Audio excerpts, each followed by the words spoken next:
அஸ்ஸலாமுஅலைக்கும். Welcome to Safwan சமையல். இன்னைக்கு நம்ம என்ன பார்க்க போகிறோம்னா சிக்கன் கீமா குபூஸ் எப்படி பண்ணுறதுன்னு பார்க்க போகிறோம். கீமா குபூஸ் பண்ணுறதுக்கு ஃபஸ்ட்டு நம்ம மாவு பிசைஞ்சு வைக்க போகிறோம். அதுக்கு அரை கப்பு வெதுவெதுப்பான தண்ணியில் 1 டேபிள் ஸ்பூன் ஈஸ்ட்டு சேர்த்துக்கோங்க. அப்புறம் 1/2 டீஸ்பூன் சுகர் ரெண்டையும் சேர்த்து நல்லா மிக்ஸ் பண்ணி ஒரு 10 நிமிஷம் அப்படியே வச்சுருந்தீங்கன்னா ஈஸ்ட் ஃபெர்மெண்ட் ஆயிரும். அப்படி இருக்கட்டும். நம்ம இப்போ மாவு பிசையலாம். நான் ஒரு 4 கப்பு மைதா மாவு எடுத்துருக்கிறேன். 10 நிமிஷத்துக்கு அப்புறம் அந்த ஈஸ்ட் நல்லா ஃபெர்மெண்ட் ஆகிருக்கு பாருங்கள். நல்லா நுரையாக ரொம்ப பொங்கி வந்திருக்கு. ஸோ இப்போ இதை இந்த மாவில் சேர்த்து தேவையான அளவு உப்பும் போட்டு நல்ல சப்பாத்தி மாவு பிசைறது மாதிரி நல்லா பிசைங்க. ஒரு 5லேருந்து 10 நிமிஷம் கண்டினியூஸாக பிசைஞ்சிங்கன்னா குபூஸ் நமக்கு சாஃப்டாக கிடைக்கும். நல்லா பிசைஞ்சதுக்கப்புறம் ஒரு மூடி போட்டு 3லேருந்து 4 மணி நேரம் அப்படியே வச்சுருங்க. அப்போ தான் அந்த மாவு சைஸ் டபுள் ஆகி வரும். ஓகே, இப்போ மாற்றி வச்சிடலாம்.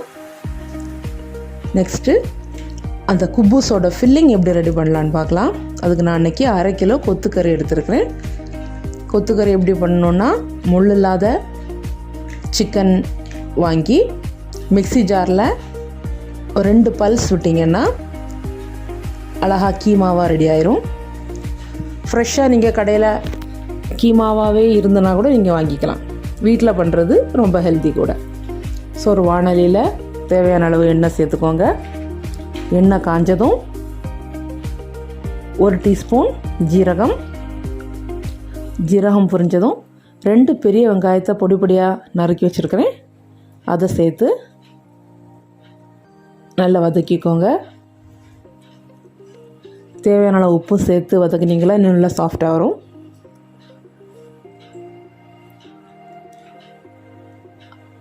இப்போ நம்ம கொத்துக்கறியை ஆட் பண்ணிக்கலாம்.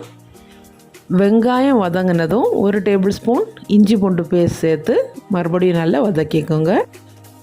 கொத்துக்கறியை சேர்த்து நல்லா கலந்து விடுங்க. ஒரு 2-3 நிமிஷத்துலேயே கொத்துக்கறி முட்டை பொடி மாஸ் மாதிரி அழகாக சுருண்டு வரும்.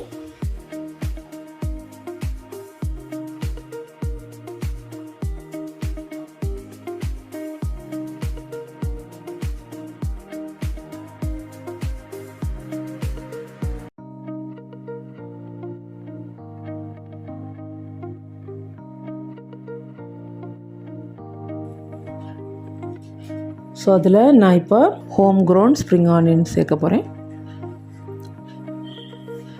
கொஞ்சம் கொத்தமல்லியும் சேர்த்துக்கோங்க. நல்லா வேகட்டும்.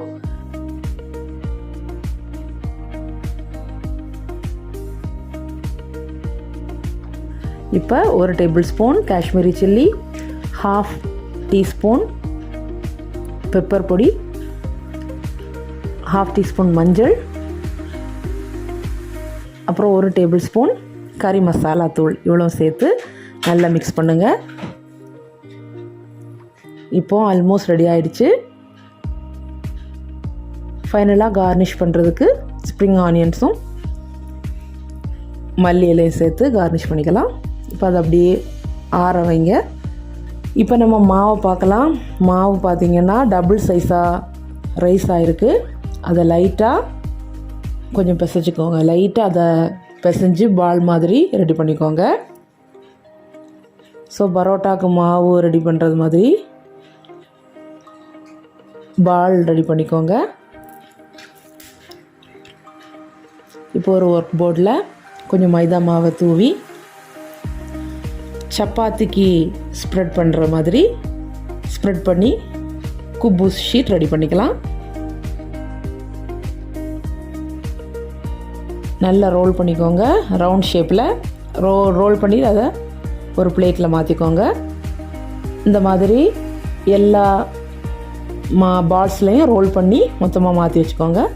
இப்போ ஃபஸ்ட்டு குபூஸ் பேஸ் எடுத்து அதில் தேவையான அளவு நமக்கு ரெடி பண்ணி வச்சுருந்த கீமா ஃபில்லிங்கை அதில் ஃபுல்லாக ஸ்ப்ரெட் பண்ணி நெக்ஸ்ட்டு கொஞ்சம் மொசரல்லா சீஸையும் ஆட் பண்ணிக்கோங்க. இது ஆப்ஷனல் தான், பட் சீஸ் ஆட் பண்ணால் ரொம்ப டேஸ்ட்டாக இருக்கும். மொசரல்லா சீஸை நல்லா ஸ்ப்ரெட் பண்ணி விட்டுக்கோங்க. இப்போது இன்னொரு ஷீட்டை வச்சு மறுபடியும் அதை கவர் பண்ணிடுங்க.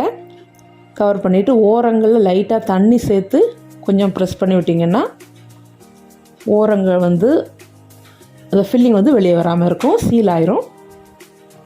ஸோ இன்னும் ப்ராப்பராக சீல் பண்ணணுன்னா ஒரு டிஃபன் பாக்ஸோட மூடி அதே ஷேப்பில் உள்ள ஒரு மூடியை வச்சு நல்லா அழுத்தி ப்ரெஸ் பண்ணி விட்டிங்கன்னா இன்னும் ப்ராப்பராக சீல் ஆகி ஃபில்லிங் வந்து வெளியே வராமல் சேஃப்டியாக இருக்கும். ஓகே, இப்போ நம்ம கீமா குபூஸ் குக் ஆகிறதுக்கு ரெடி ஆயிடுச்சு. ஒரு நான்ஸ்டிக் தவா எடுத்துக்கோங்க. அதில் எண்ணெய் எதுவும் சேர்க்கக்கூடாது. எண்ணெய் சேர்க்காமல் ஃப்ளேம் வந்து கொஞ்சம் ஹையில் இருக்கட்டும். இப்போ டைரெக்டாக அதில் போட்டுடலாம்.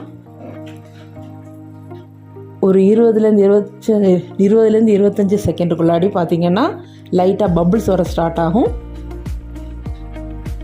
அப்போ திருப்பி போட்டுக்கோங்க. சுத்தமாக எண்ணெய் சேர்க்கக்கூடாது இதுக்கு. ஸோ அங்கேயும் அடுத்த பக்கமும் ஒரு 10-15 செகண்ட் இப்படி திருப்பி போட்டிங்கன்னா சூப்பராக ரொம்ப சாஃப்டான குப்பூஸ் நமக்கு ரெடி ஆயிரும். பார்த்திங்கன்னா அந்த மாவு பொங்கி பூரி மாதிரி உப்பி வர்றதை நீங்கள் பார்க்கலாம்.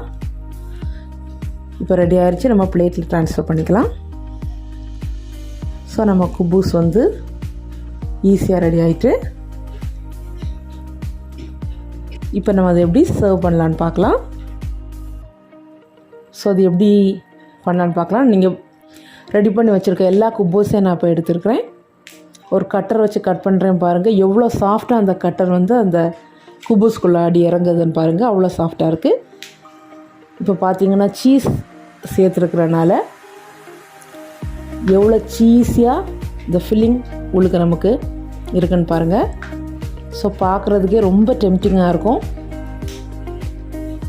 நம்ம ஒரு ஃபில்லிங்கான ரெசிபி இது.